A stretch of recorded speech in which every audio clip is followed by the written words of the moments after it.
Hello there, everyone. My name is Antojai, and I teach new earthers how to change their lifestyle permanently into ascension. All right. So, today we're going to be talking about another episode on Healer 101. And what's another common major issue that healers deal with as they're trying to grow their reputation or their business in general? These are some of the things that I have learned how to transcend through years of having my own personal practice and building my brand. These are my secrets that a lot of people don't end up realizing that have to do with your consciousness. Oh my God. So before we get started, don't forget to press subscribe, comment, share, and definitely check out our Patreon Ascension Temple, where you can learn more about alchemy, more about yourself, more about reality, and join a group of amazing people who are going out there and changing the world. You also get 80% off healings on there. So there's a lot of juicy stuff in there. All right, so let's get started here. Healer 101.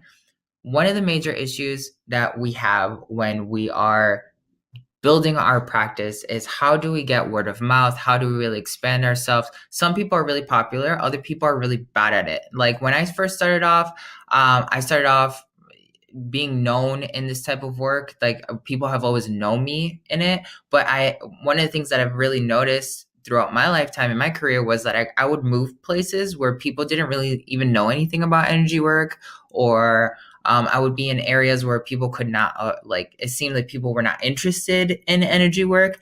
And one of the things that I ended up having to learn right off the bat, if I wanted to survive in these kinds of areas, I had to take control over the energy that I was putting out into my environment. All right.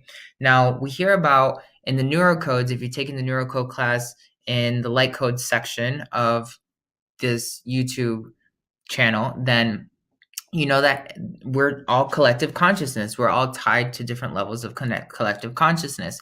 So how do you use that to better not only yourself and the reality of other people? Now, this that I'm going to share with you is not a cup of tea for everyone. All right. This is just something I learned as, Excel being a person and just learning how to be 3D. This is the truth that led me to the higher truth of becoming who I am today.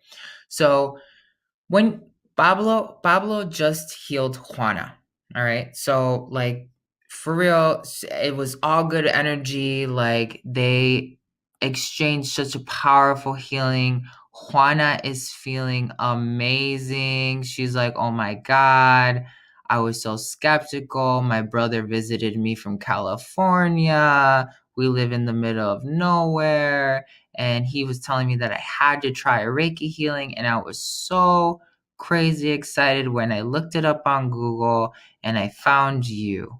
Oh my God. And now I had this experience, and I'm so mind blown. I don't know what to say. Like, wow, I'm going to definitely go and tell my friends. Wow, if my friends even want to listen to me, but I hope they do. Amazing. All right, because Pablo really lives the mission. All right. So he gave Juana all the lovin's in the world for her to find ascension. Now, there are some healers out there that are then instantaneously, and maybe this is you, maybe this is not you. All right.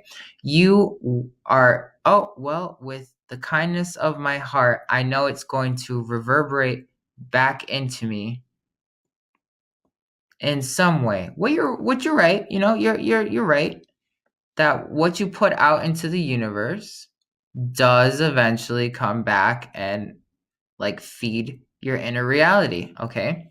But also, some of you, that works great and dandy when you have really solidified taking control over your energy. That's one of the main things, okay? Because even some people believe that, hey, whatever I put out into the universe hopefully is going to come back and like seriously help me expand my consciousness in my business, like hopefully, but they don't actually take any control into moving the energy in that direction. They're just hopeful. And when you're saying you're hopeful, you're saying maybe. And when you're telling the universe maybe, the universe is going to be like, maybe. But when you're taking control of the energy and you're saying, okay, I'm going to move this energy in a direction, the universe is like, yeah, okay, I'm about to deliver. You have to change your mindset. So if you're one of those healers that's like, okay, I'm healing and I hope that she ends up going and she tells like 4 of her friends and, that I end up getting more business from that person. I hope, like, I'm just going to put out my love and just have like this complete faith that my love is like going to make it happen. Love does move energy and it's one of the highest vibrations, but also love does not have to be passive. Love can be direct, love can be conscious, all right? A lot of energy work is based off of the subconscious and the female side. And when it comes to doing profound healing for other people, that's sometimes really good. And there are people who really struggle with matriarchy and patriarchy, like male and female, yin and yang.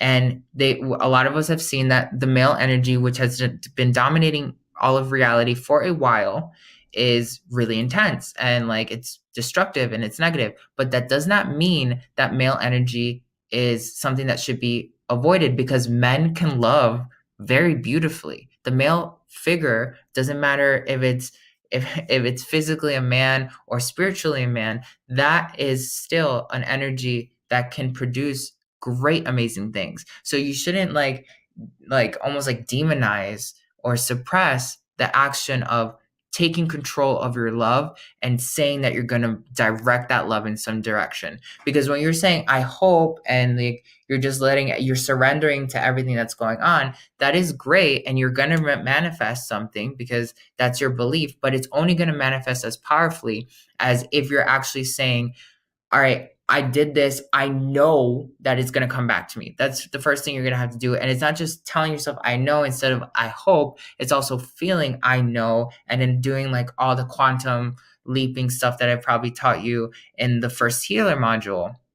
But in the first healer module, that's going to be only as powerful in like our manifesting abundance healer module as your perception itself, right? And how far you expand yourself. So now we're going to take this to the next level. After you've actually healed somebody and they're feeling all those positive, great, juicy vibes, and they're like, okay, wow, I'm just mind blown. Oh my gosh.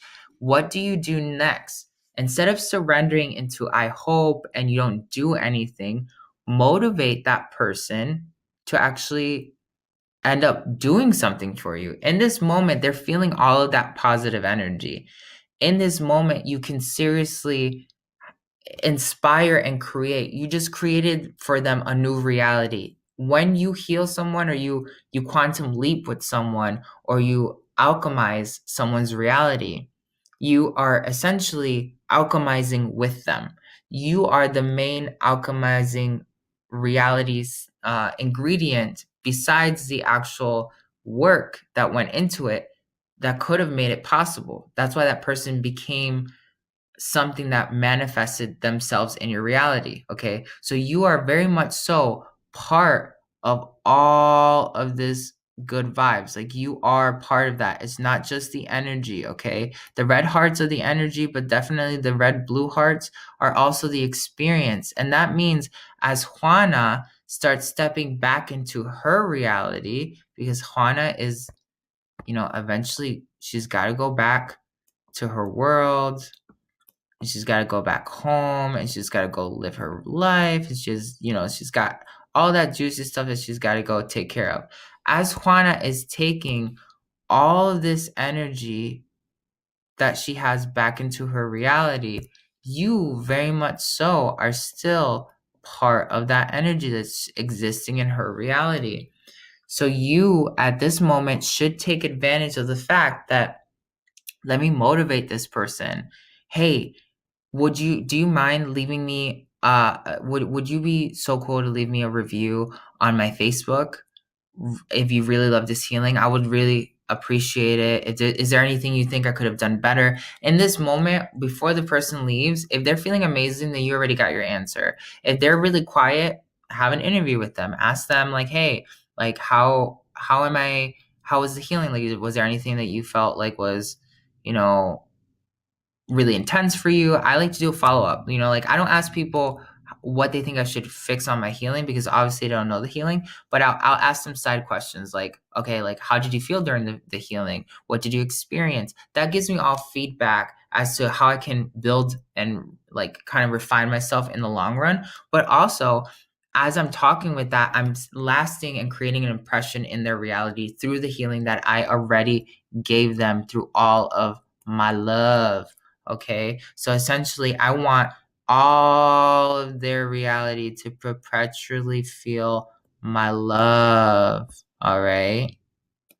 It's not just, oh, I gave her love and I hope that she ends up like moving into like helping me out later. No, my healing is my heart. It's what I love to do. And I love having people feel that way. So the reality that she's stepping into, even though very much so was part of her own manifest, because she couldn't have gotten there unless she wanted to manifest you and deal with you, right? And get your help. And it's a healing and it was you. But ultimately, as well, that outer reality was also them, you. It's this cohesive experience. So through your healing, you should be healing the person and then thinking to yourself, I know this is going to come back to me because I am helping this person move forward into a higher reality. So I know that's going to reverberate back. You don't just stop there. You go a step further and you make sure the person feels great. Then you motivate the person to leave feedback. Okay. In this day and age, the internet is everything. So you really need to pay attention to how you can start monopolizing on the internet. And there's ways that I do one-on-one systems with people to teach healers how to really master their healing game. But this is one of those main things. Like, you have to motivate people to help you, especially while they're in this higher state of energy.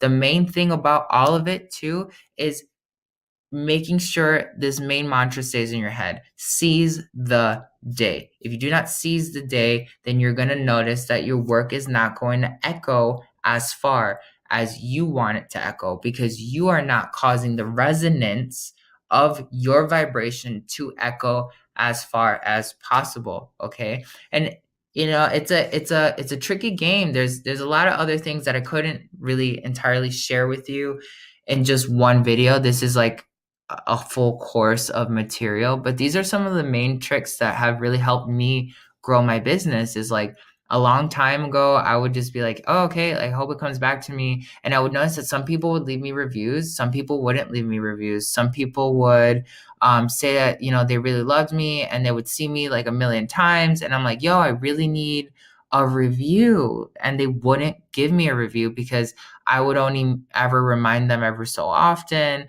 I didn't have a system in play to like make my energy work for me. And a lot of the time, I was just kind of like an afterthought. I was doing a lot of hustling because I was like, okay, I got to make sure that I'm doing all this work. Like, I'm paying for all these ads. I'm doing all these other things. I had to be like constantly on the move.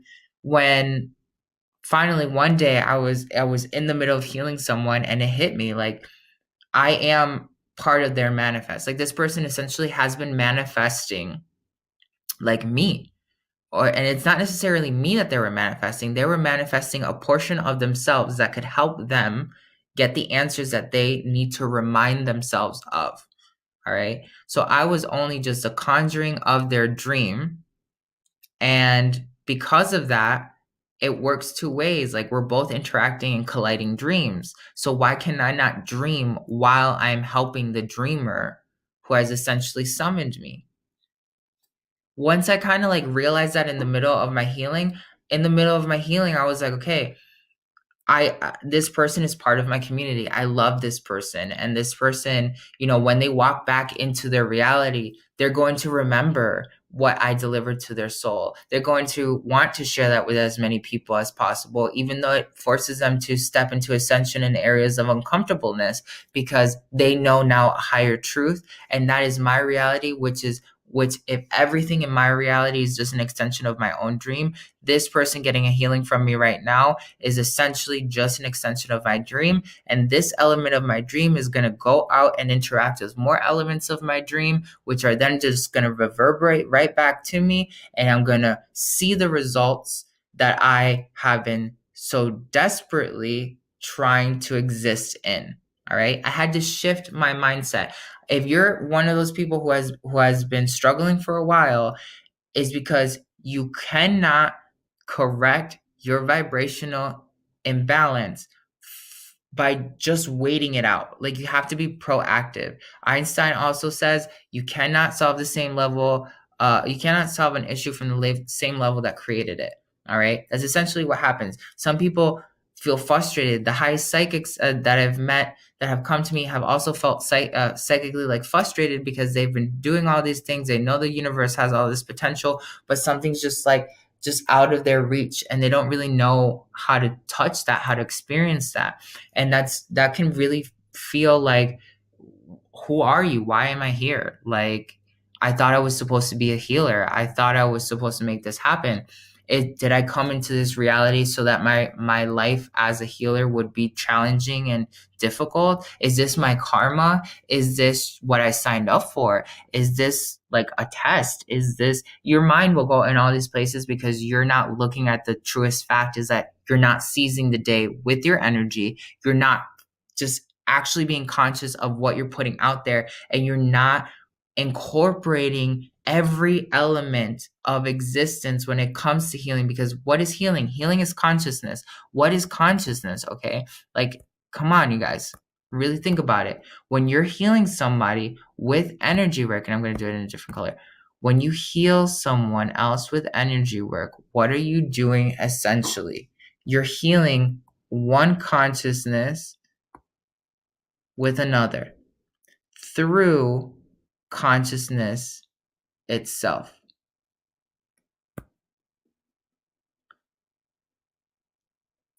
So if you have taken the neurocodes, collective consciousness, this is what it means. Like, this is literally what it means. When you're using the neurocode and you're actually healing someone, this is what you're doing. And you're able to do all these subtle changes in one super massive impact. And if you're not really sure what I mean by that, Juana ends up going home, and like all of her homegirls are there, and she's like, yo, you guys have to go check this guy out. Like, he blew my mind. Like, and then that's because you doing your neurocode or your healing or whatever, your consciousness shift, even if you're not using the neurocodes, we're already interacting with those people before those people even heard from Juana when she made her way back to tell them about it. All right. So this again is what? Quantum leaping. Okay, because you're no longer working from point A to point B, and then hopefully maybe point C. Maybe. You're not doing that. You're literally saying that all of it is interconnected. All of it's going to happen. All of it's going to then ripple back into this original idea where you said, what I put out into the cosmos brings back. Okay. Because you know, and you took an active role in making sure that you told the cosmos exactly what you wanted. All right. Don't be a pushover. Don't be passive aggressive with the cosmos. All right. A lot of you are passive aggressive with the cosmos. Babe, what do you want? You want pizza or Chinese tonight? That's the cosmos, your boyfriend or your girlfriend asking you what you want to eat for dinner. And you're just like, oh, I don't know. Like, I hope you just like, I hope you'll just figure it out. You know what I mean? And internally, you actually wanted pizza. So then the universe is like, oh, you just hope I figure it out? Okay. Well, since you don't really care, I'm getting Chinese. And then when Chinese gets finally delivered, you're like, oh, I wasn't in the mood to eat Chinese. Why did you order Chinese? And your significant other, which is the universe, is like, well, you never told me what you wanted. So I ordered what I felt like ordering because you told me to do exactly just that. And now I brought it to you and you're not happy. And then what does that do in any relationship? all of a sudden you annoy your partner. So you just annoy the universe. And the universe is like, oh, I just can't deal with you. Like, there's no way in understanding you. And then you cause resistance. All right. And then ultimately, who's to blame other than, have you figured it out? You. Who's to blame other than you because you didn't take a proactive role with your own energy to make what you wanted actually happen? A lot of times we don't feel like we have that much control over our realities and that we're not that much of a creator in our reality. This is Antojai putting control back into your system, into your reality. These are the principles that you need to understand as a healer, as a person who is just trying to do business in this type of esoteric field. This is Quantum Alchemy by Antojai, and I am sending you so much love. I will see you in our next episode. Don't forget to subscribe.